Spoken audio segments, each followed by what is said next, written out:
Hello, welcome or welcome back to my channel. It's been a while. I'm excited to be back. The energy has been doing the most, has it not? Uh, it'll still be timeless. You don't have to be seeing this around time of filming, but I am going to be tapping into energy around time of filming, primarily because it's been so freaking crazy, in a good way. Like it's a good thing that this has all been happening. It's just been a lot to be happening, you know. So obviously, what do we need to know? What do we need to focus on right now?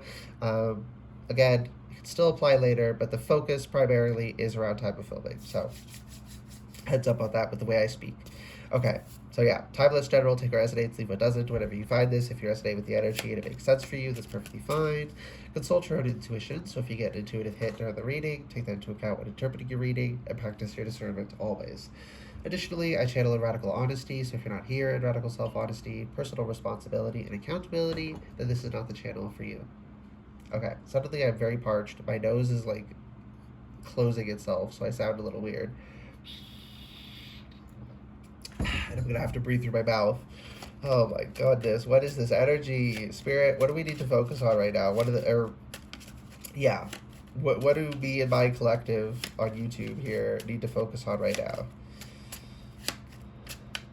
What do we need to focus on right now? The Fool reversed to the Two of Pentacles reversed. So the Hierophant reversed. You're already in it. You don't need to take the first step. You just need to take the next step. But you have to figure this out for yourself. So you can't have somewhat, this isn't a time to say, Spirit, what do I do next? It's just do it and figure it the fuck out. Okay, why is the Two of Pentacles reversed? Because that's psyching me out a little bit emotionally, and it's preventing me from tapping into it properly. Let me utilize this. A young man in the act of dancing with a pentacle in either hand, and that endless chord, which is like the number 8, reversed, joins them. Divinatory meanings, it represents as a card of gaiety, recreation, and its connection. Connection to recreation, okay. Which is the subject of the design. It is read also as news and messages in writing, such as obstacles, agitation, trouble, embroilment. Reversed. Enforced gaiety, simulated enjoyment, literal sense, handwriting, composition, letters of exchange. Interesting. This is a little thing with the meanings on it for one of the. Actually, I think it might be from this deck specifically. It came with one of them. Let me Google gaiety real quick. Make sure that means what I think it means. Yeah, the state or quality of being lighthearted or cheerful. It's like you're trying to force yourself to be lighthearted and cheerful a little bit. You're trying to put on a brave face, and Spirit's like, "Hey, be a little feral, be a little primal. Slam your fist on your bed a little bit. Scream into a pillow. Like, do what you got to do. It's okay. We're animals. We're stressed. There's a lot going on. We don't feel like we're in the. We don't feel like we're in alignment. We don't feel like we're in the flow. We feel lost and out in the cold almost. But because we're finding ourselves again, this was a big inflection point. I'm hearing energetically, around time of filming. And for those who are seeing this later, whatever, whether that's either the collective will be going through another one of these when you're seeing it, or you're within the personal cycles of your own life, because we have both the collective cycles and individual cycles. Within the individual cycle, you will be going through an inflection point as well. That's how it could also resonate.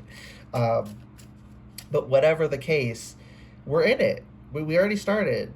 We're on our own now. We're barefoot. We're going through the forest. We're stepping on thorns sometimes. And Spirit's like, throw a little bit of a fit, take the storms out, stomp around for a second,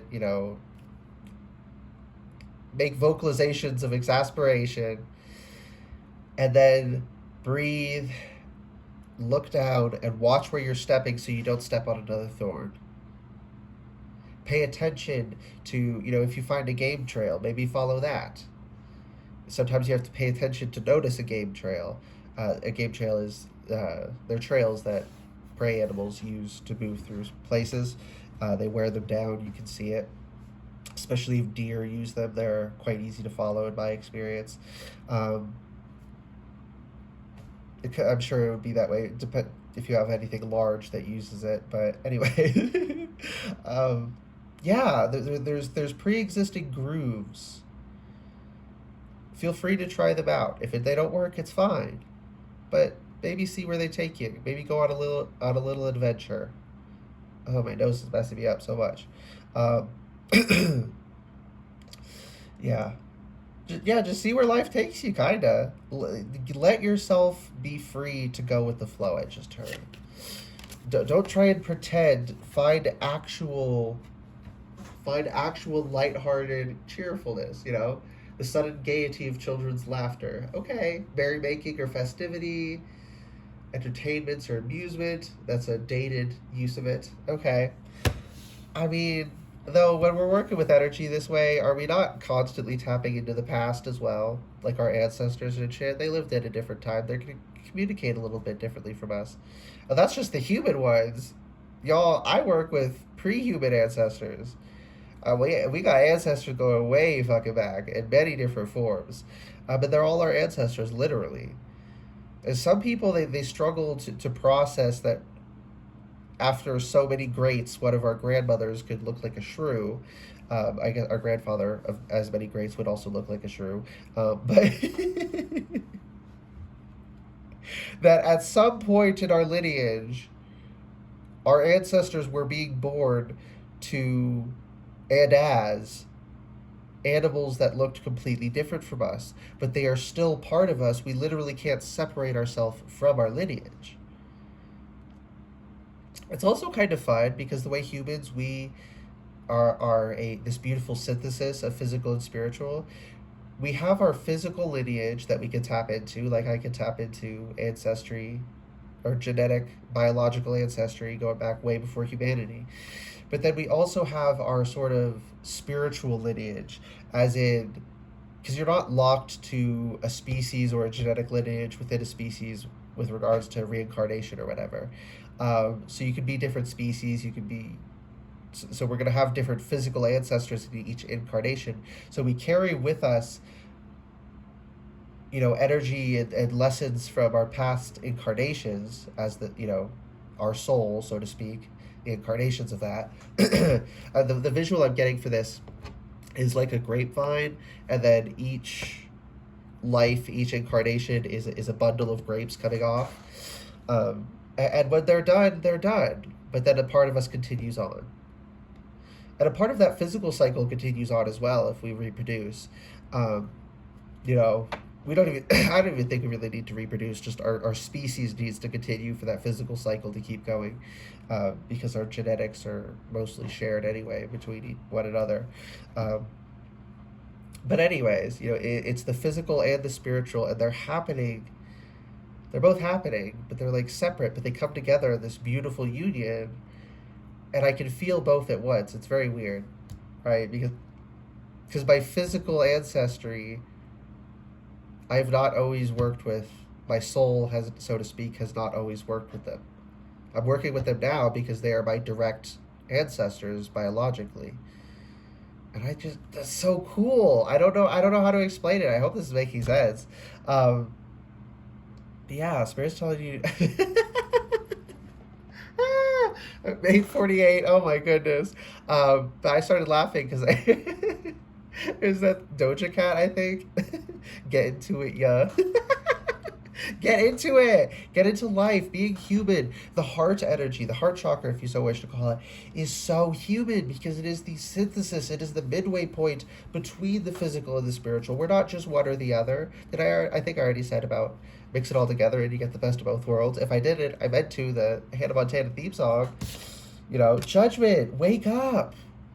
People are waking up right now. That is why we are stumbling, disoriented. You ever take a nap and you wake up a couple hours later, you don't know where you are, everything is smushed, your hair is all fucking crazy, you're very hot for some reason, you're super sweaty, you're like parched, and you're like, get up, and you're like, what the fuck, what day is that?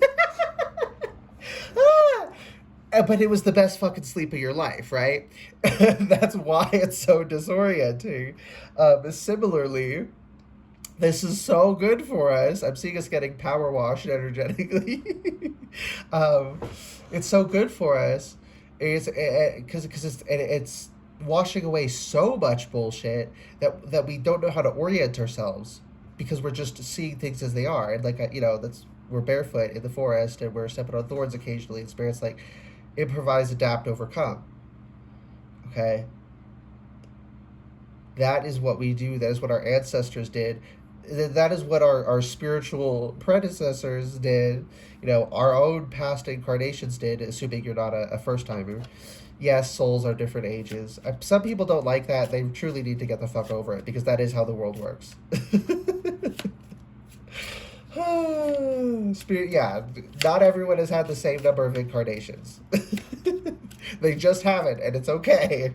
And if you try to hold a first timer or someone who's on their second, third incarnation to the same standard as you hold someone who's been around the block a couple fucking times, you're going to be disappointed, and it's not fair to them because you're holding them to a standard we can't reasonably hold them to. Expecting a third lifer to have a spiritual understanding that a hundredth lifer has is as ridiculous as expecting a 3-year-old to do your taxes. We have to give them grace. They are on this process. We should help them along it. And we're all supposed to be, our trajectory overall should be going up. But you have to understand that means some people are going to be down here. And we can't expect them to be performing up here. And we can't be expecting ourselves to perform somewhere other than we fall on this cycle. Just, are you improving? That's what's important. The star reversed. Your light had to be turned off, I just heard, during this time. Like, we had to get this reset. It's like our vision had to go black and we were where we were. Then we woke up and we were in the forest, right? We had to have the... Oh my goodness, someone doesn't want you to hear this, and that's that problem. We had to have that reset, 1212. We had to have that reset in order for us to find our true light.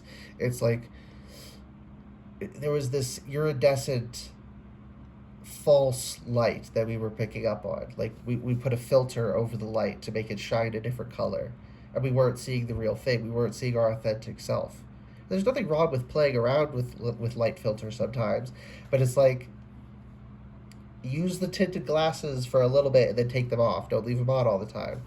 Also, this piece of rose quartz was apparently knocked off by one of my cats, and I just found it laying on top of the animal spirit, the wild unknown animal spirit box. And we're animals, right? I was talking about our physical lineage and our spiritual lineage, right? Who we were, what we incarnated as previously, who we incarnated as previously. Again, if you have incarnated previously. And then there's our physical lineage as well. 6 of Cups. Yes, be connected to both. This past connection, this connection to your inner child is the same basic process as connecting into our ancestry, as connecting into our spiritual ancestry, so to speak. There's a little bit of black in there. Can you see it? Yeah. A little bit of black in there. I don't know what that is, but I don't mind. Yeah, it's got a little other... But it adds to it. It's character. It's okay to not be perfect. It's okay to have a freckle somewhere you wish you did, whatever it is. It's okay. Would you look at that child... Look at your inner child when if you say bad things to yourself and about yourself. Visualize yourself looking at your inner child and then try saying it again. Try saying you're so ugly and stupid and incapable to that child. You're probably not going to be able to do it. At the very least, you'll feel bad. Realize that child is you and is still inside of you. You are literally saying that to that child every time you say that to yourself. Be kind to yourself. My nose is starting to open up. Oh, finally. Okay, what is this? The Emperor! Y'all, you are going to be so fucking rooted in your energy because of this wake up call, because of this, get into it, yeah, get into it, you'll get into the Emperor energy, right? This doesn't mean masculine necessarily. It's mostly just coming through for me as like big boss in charge and making decisions. Um, but also you'll be moving more towards your emperor or empress status in the sense of uh, embodied and mature, wise, masculine or feminine. You'll also be moving towards that as well by going along this path. But either way, you're gonna be, ooh, this I just spirit. I just heard delicious. This energy is delicious, okay? As in your energy is going to be delicious when you get into this energy. Okay, so that's going to be more, you're going to feel better because you're embodying a better energy, and the energy we're in influences us. But also, you're going to be like attracting people in. Like when I say delicious, I don't just mean energetic vampires are going to like extracting your energy. I mean, people are going to like look at you and think, oh, he's delicious. Oh, she's delicious. Yeah. That's what's coming through, y'all. We have the Four of Cups, though. Why is the Four of Cups here? Let's get this, and this will be the last thing. Six of Wands. Because this is what you're overcoming. That's why it's on the outside here. Bottom of deck. Six of Pentacles reversed. Why is that? You're no longer giving away in a false attempt to balance the scales what you were supposed to keep for yourself and use for yourself. You give to yourself first, you produce so much more excess that you can help people so much more than if you gave everything if you gave everything you had away in the first place and then had nothing to get stronger with. I hope that makes sense. But that's what I'm getting with that. But yeah, you're overcoming this sitting around like, what do I want to do with my life? Again, you're gonna be the big boss. You're gonna be in the seat of power. You're gonna be making choices in your life, and your energy is gonna be fucking delicious for it. I love that for you. Anything else? Nope, we're all done. I hope this reading resonated and was helpful for you. If it did resonate and it was helpful, please like the video, comment anything you want, and subscribe to the channel if you'd like to see more readings from me in the future. Also, the Rose Quartz wants to say hi again. Make sure you're giving yourself love. If you have a Rose Quartz, you don't need one, but if you have one, carry it around in your pocket or your bag or something. Yeah. All right. Good luck, guys. Goodbye.